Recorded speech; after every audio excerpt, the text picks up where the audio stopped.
দোস্ত welcome to Palak blog. তো আজি আমি ঘৰতে আছোঁ। তো আজি ভাবিলোঁ আপোনালোকক মোৰ ঘৰখন দেখাই দিওঁ। তো পলক আপোনালোকক ঘৰখন দেখাই দিওঁ। অলপ ৰাস্তাৰ পৰা আহোঁ। এখন আমাৰ গাঁৱৰ ৰাস্তা, নিত্যানন্দ বজাৰৰ পৰা এইপিনে অলপ আহিলে আমাৰ ঘৰখন পাই যাব। আৰু আমি এতিয়া বেকগ্ৰাউণ্ডখিনি দেখাই ল'ব পাৰোঁ। তাৰ পিছত আপোনালোক মোৰ ঘৰখন দেখুৱাম। এতিয়া আমাৰ ঘৰৰ পিছপিনে আছে গছ আছে, কলগছ আছে, কল লাগিছে। ইয়া কল লাগিছে, চাব পাৰি আছে আপোনালোকে। তো এতিয়া ঘৰৰ সন্মুখত দেখাই দি আছোঁ।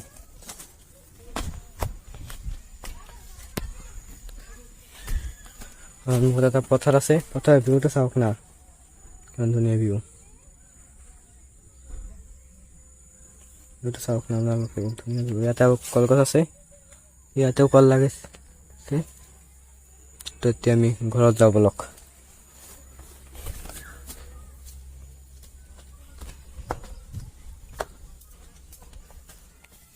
আমি ঘৰত আহি গ'লোঁ। চাব পাৰে এইটোৱে আমাৰ ঘৰ, কিমান লেতেৰা হৈ আছে চাব পাৰে। ইয়াতে এইটো মোৰ পাৱাৰ টেবুল আছিল, এতিয়া নাই। তো আমি ইয়াতে শুই কেনে ভিডিঅ' এডিট কৰি থাকোঁ।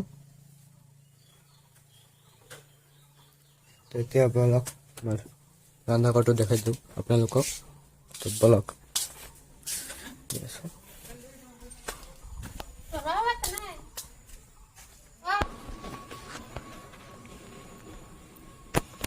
তো বলক, আমি ৰান্না কৰতে আছো।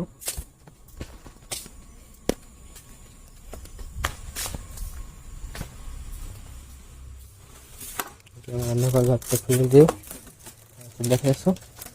তো ঘৰত আন্দা লাইটটো দিল। তাৰপিছত আবাৰ এটি আমাৰ ৰান্না কৰ ভাঙা চিঙা মিচিং আছে, এটা চাইকেল থোৱা আছে। এবাৰে লাইটটো বন্ধ কৰি দিওঁ। আমি বাহিৰত ওলাই যাওঁ।